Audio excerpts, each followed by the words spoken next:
Hey, welcome to Live with Lynn. So if you're here, say hi. If you're watching the replay, be sure to type replay so I know you were here. I'm Lynn Huber, and I appreciate you being here today. So today I'm going to talk about steps to developing a victory mindset. We've been talking about victory mindset for a couple of days, and I think I have a couple more days. It's just so much good information on this subject, and it's so important, right?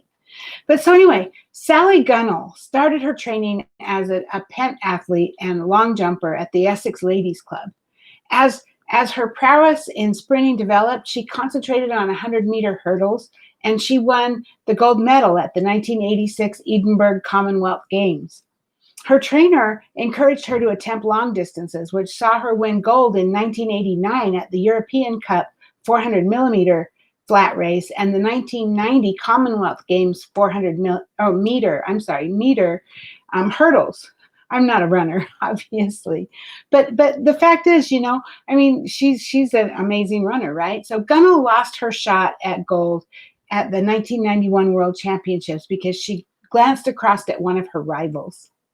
She lost her focus, right? She glanced at one of her competitors, and that loss called for her to change her mindset. I mean, she lost that championship, and so she got serious and said, I need to change this. And she changed her mindset, and that saw her progress to the finals at the Barcelona Olympics in 1992, where she took the gold medal.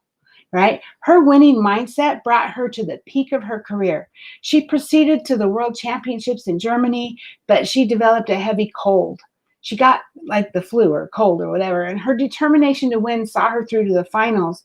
But then she's at the finals and she's still sick, and being sick with that cold was weighing on her. I mean, it forced her to rethink her decision to compete because she wasn't at her best, right? But so she called a press conference to announce her withdrawal, but then at the last minute she reconsidered. She didn't actually withdraw. And she had to find a way to power through. She knew this. This was too important. So she drummed up her energy, she gave it everything she had, and her determination paid off when she not only won the gold, but she set a world record in the middle of being sick with this cold or flu or whatever. It was a heavy cold is how I read it. But successful people worth mentoring that's what they develop a victory mindset. People who are successful, that's what gets them through. That's what gets them to be the top, the number one, the top, or even in the top 10 or whatever. It's that victory mindset. They've encouraged setbacks and moments of self-doubt just like anybody else, right? What set them apart was a change in mentality. That mentality sets the stage for success before you even put your best foot forward and after your first inevitable encounter with failure, because you're always going to run into some kind of failure. Hi, Kayleen. Hi, Karen. Good to see you. So how do you develop that victory mentality? Well, first and foremost, believe in yourself and your vision. Belief is probably the most important thing, right? Henry Ford says, I know you've heard this a million times, whether you think you can or you think you can't, you're right. So a winning attitude starts with a deep belief in your own abilities.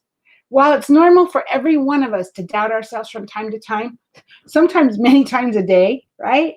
Winners can shake off that doubt and replace it with a healthy dose of confidence in their ability to deliver. No one is going to buy into what you're selling if doubt riddles you or if you sell yourself short. Hi, Anitra. Good morning. So always believe you are the best person for the job. You got this, right? When you're still in the early stages of your success, this belief might seem like it's buried deep within you because the task ahead can seem really daunting, right? And so sometimes it can help to use affirmations into your daily routine, speaking to your subconscious until you do believe it.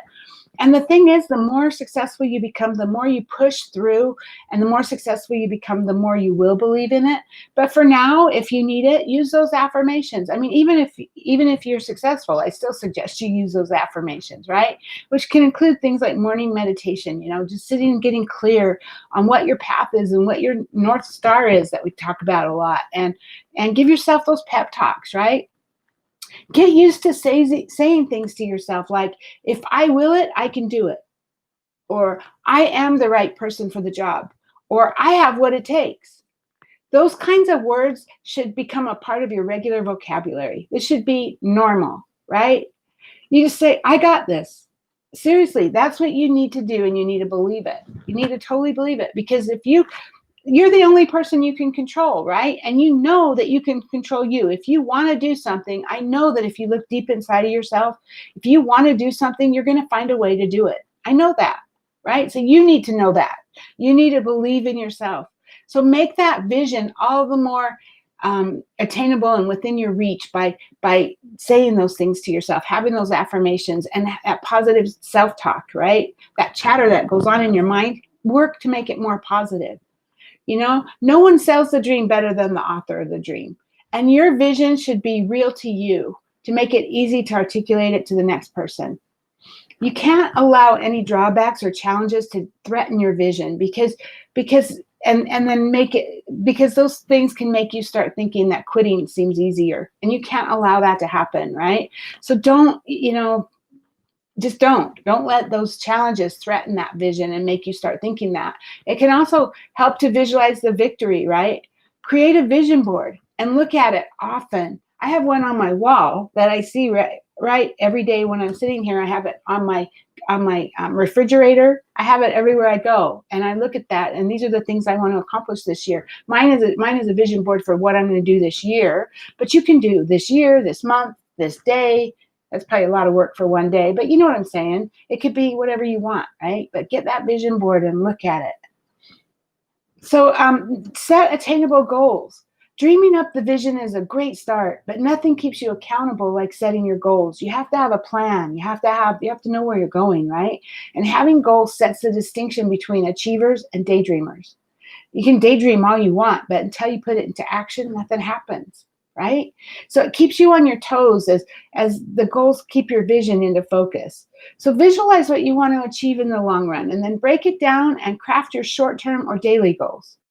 This helps you plan how you're going to achieve the goals, and it helps you to know what activities it is that you need to engage in, and maybe what types of tools you're going to need to help you get there. Setting timelines around your goals also will drive you to work smarter towards that end goal. Surround yourself with positive influencers. It cultivates a winning attitude when you surround yourself with people with positive mindsets. People who are actively pursuing their dreams draw their strength from the positive energy that like-minded people let out. Anitra says she still needs to make her a vision board. There you go. Put that on your to-do list. So, when you're around people who are actively pursuing their dreams, I mean, those types of people, you draw strength from each other, right? And you get that positive energy from like-minded people. And so it's easy to get encouraged when they have moments of doubt or from setbacks by hearing about how other people handle those challenges. And so you want to be hanging out with people who are always looking for ways to overcome challenges, not people who are woe is me, right? So develop a network of all kinds of positive people who are experienced in your particular field, as well as those who are just starting out, because the key is that they're positive, and the key is that they're going after their goals. And the more experienced people, as well as the new people, all bring their own unique view, and you can all learn from each other. Sometimes I've learned from people who really know very little about what I'm doing, and they're just starting out. Like when I bring in new team members, sometimes I learn more from my new team members than I do from trainers, because they have that perspective. They have a whole different perspective, and it makes you open your eyes if you're open to seeing it, right? So ask for help when you need it, right? And then challenge yourself. Your vision is going to stretch you. It's going to call for you to push outside of your comfort zone and jump into uncharted terrain. And making that jump can be intimidating. People want to wait to make big decisions until they're comfortable, right? But winners take the leap. They do. They take the leap, and they hope that they'll land on their feet. And they almost always do, because they have that belief and they know that they're going to be able to achieve it, right? If they don't land on their feet, they get right back up and they dust themselves off, ready to jump into the next challenge. Winners don't let failure hold them back. Instead, they use it as a learning curve for what didn't work and find new ways to go after it. Just like that runner, a horrible cold. She didn't let that hold her back. Yeah, it sucked. It was probably horrible, and she probably felt terrible, and she didn't have the stamina that she needed, but she pushed through it, and look at what she accomplished. And so use every failure, every setback as a learning curve for what didn't work, Find new ways to go after it. Find ways to go over it or under it or around it or whatever, right? A winning mindset dwells more on the process than the results. The mindset understands that this process is what we have the most control of, right? We are the ones that can control what we are able to do. And that we also understand that results can take time. And so a winning mindset is adaptable instead of rigid. It's willing to see what's happening around you and taking advantage of the things that are coming into your life, the things that the universe is sending to you, right? And it's willing to change in pursuit of the bigger picture. You're open and you're open and you're adaptable and you're flexible, right? A winner's mindset calls for discipline, right? You need to not only be disciplined in your pursuit of victory, but you also need to stay on top of that mindset because you need to keep it alive and well. That's how you need to be thinking. Your mindset should become part of you. That victory mindset should become part of you. And that's how you go after, that's how you live your life, right? So develop the victory mentality and set yourself up for success in everything you do. So, hey, now I'd love to hear from you. Did anything I talk about today resonate with you? What kinds of things help you to remember that you're in control and to stay the path? Please share your thoughts with us in the comments below. I would love to hear your stories. Thank you for Kayleen and Karen and Anitra for being live with me today, and anyone else who might be live who just hasn't commented, and anyone who is watching the replay. I appreciate you. So go out there and have an amazing day, and I'll see you tomorrow. Bye-bye.